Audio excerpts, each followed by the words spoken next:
अब मैं इंतजार कर रहा हूं कि नीतीश कुमार को बी टीम बोलेंगे नहीं बोलेंगे। जितने नीतीश कुमार के स्टेटमेंट है वो झूठ पर मुबन्नी है, वो झूठ बोलते हैं।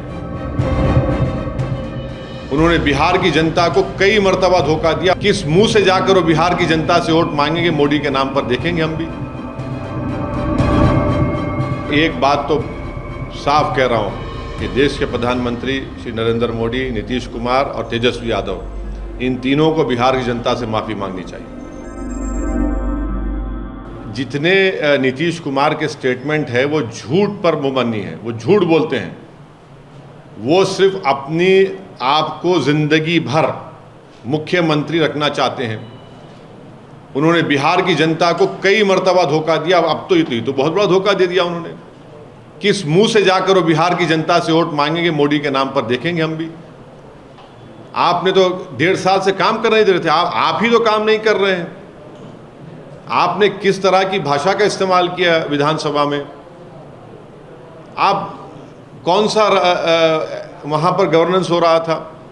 सीमांचल में बर्बादी है, लाखों एकड़ ज़मीन कट जाती सीमांचल की।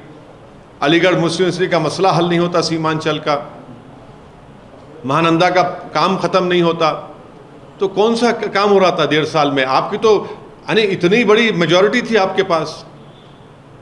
उसमें तेजस्वी यादव, नीतीश कुमार, उसमें कांग्रेस, उसमें सीपीएम, सीपीआई, सीपीआई-एमएल, पूरे मिलकर आपने तो रेनबो कोalition बनाया था। क्या हुआ फिर उसका?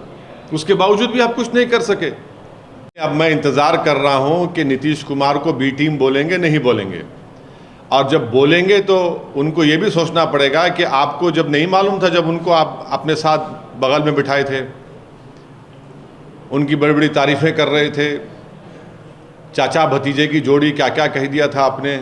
2 मर्तबा बिहार जनता को धोखा दिया है तेजस्वी और नीतीश कुमार ने। सेकुलरिज्म का नाम लेकर आपने धोखा दिया, सोशल जस्टिस का नाम लेकर आपने धोखा दिया, आरएसएस को रोकेंगे बोलकर आपने वोट लिया और धोखा दिया, हिंदुत्व को हराएंगे आपने कहा। अब आप देखिए आप किसको बिठा दिया आपने, आप दोनों ने। तो ये जिम्मेदारी इन पर आयद होती है। एक बात तो साफ कह रहा हूँ कि देश के प्रधानमंत्री श्री नरेंद्र मोदी, नीतीश कुमार और तेजस्वी यादव, इन तीनों को बिहार की जनता से माफ़ी मांगनी चाहिए।